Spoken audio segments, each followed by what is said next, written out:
राधे राधे दोस्तों, आप सभी का स्वागत है आपके अपनी चैनल व्रत पूजन और कहानियां में। हिंदू पंचांग के अनुसार मार्गशीर्ष माह के शुक्ल पक्ष की एकादशी तिथि को मोक्षदा एकादशी के नाम से जाना जाता है। मोक्षदा एकादशी और गीता जयंती एक ही दिन पड़ती हैं। मान्यता है कि मोक्षदा एकादशी के दिन भगवान श्री कृष्ण ने महाभारत में अर्जुन को भगवत गीता का उपदेश दिया था।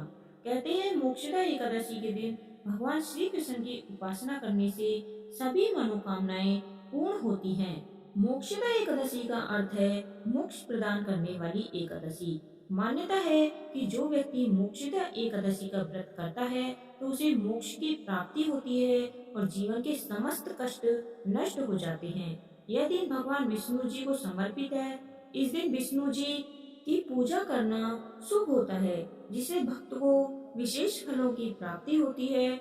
मोक्षदा एकादशी के दिन भगवान विष्णु की पूजा करने के साथ ही माता लक्ष्मी की भी पूजा की जाती है। आइए जानते हैं मोक्षदा एकादशी 2023 का शुभ मुहूर्त। मार्गशीर्ष मास में मोक्षदा एकादशी 22 दिसंबर 2023 दिन शुक्रवार को है।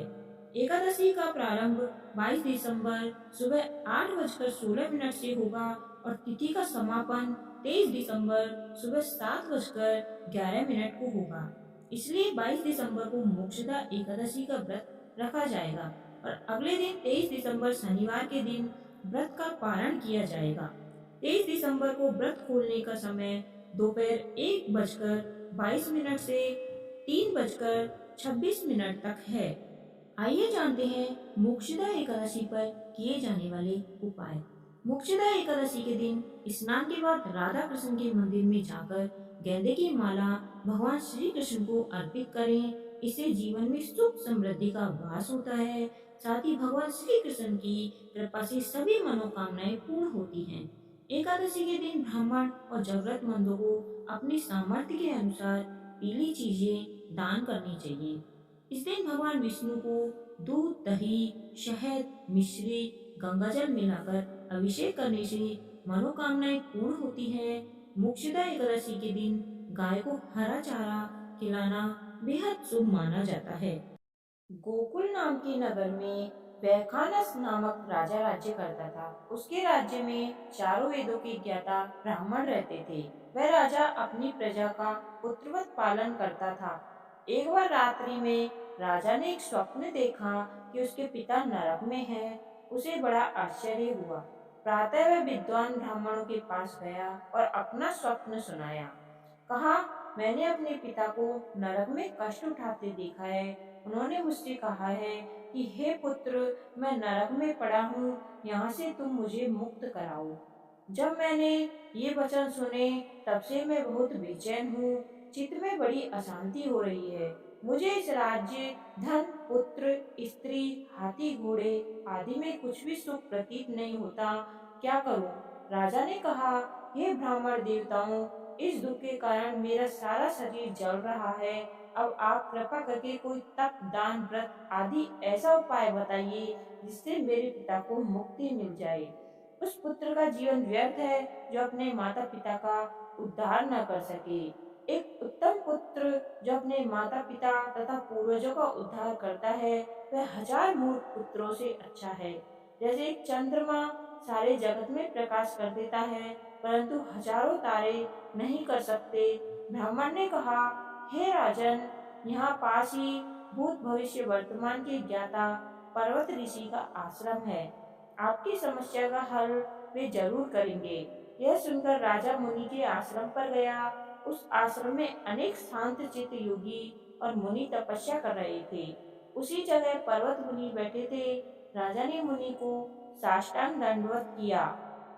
मुनि ने राजा से कुशलता के समाचार लिए। राजा ने कहा कि महाराज, आपकी कृपा से मेरे राज्य में सब कुशल है, लेकिन अकस्मात मेरे चित्त में अत्यंत अशांति होने लगी है। ऐसा सुनकर पर्वत मुनि ने आंखें बंद की और खुद विचारने लगे।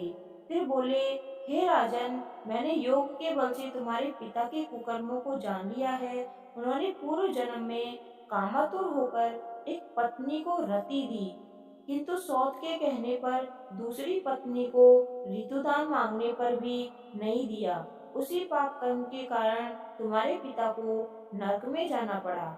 जब राजा ने कहा, इसका कोई उपाय बताइए, मुनि बोले, हे राजन, आप मार्गशीर्ष एकादशी का उपवास करें और उस उपवास के पुण्य को अपने पिता को संकल्प कर दे। इसके प्रभाव से आपके पिता की अवश्य ही नरक से मुक्ति होगी। मुनि के ये वचन सुनकर राजा महल में आया और मुनि के कहने अनुसार परिवार सहित मोक्षदा एकादशी का व्रत किया। इसके उपवास का पुण्य अपने पिता को अर्पण कर दिया। इसके प्रभाव से उसके पिता को मुक्ति मिल गई और स्वर्ग में जाते हुए वे पुत्र से कहने लगे, हे पुत्र, तेरा कल्याण हो। यह कहकर स्वर्ग चले गए। अतः मार्गशीर्ष मास की शुक्ल पक्ष की मोक्षदा एकादशी का जो व्रत करते हैं उनके समस्त पाप नष्ट हो जाते हैं। यह व्रत चिंतामणि के समान सब कामनाएं पूर्ण करने वाला तथा मोक्ष देने वाला माना गया है। इस कथा को पढ़ने या सुनने से वाजपेयी यज्ञ का फल मिलता है। इस व्रत से बढ़कर मोक्ष देने वाला और कोई व्रत नहीं है। तो बोलिए विष्णु भगवान की जय, माता लक्ष्मी की जय, 11 माता की जय। कहानी सुनने वाले और सुनाने वाले सभी का भला हो, आपकी सभी मनोकामनाएं पूर्ण हो। अगर आपको मेरी कहानी अच्छी लगी हो तो आपके अपने चैनल को सब्सक्राइब करें। धन्यवाद। आपका दिन शुभ हो।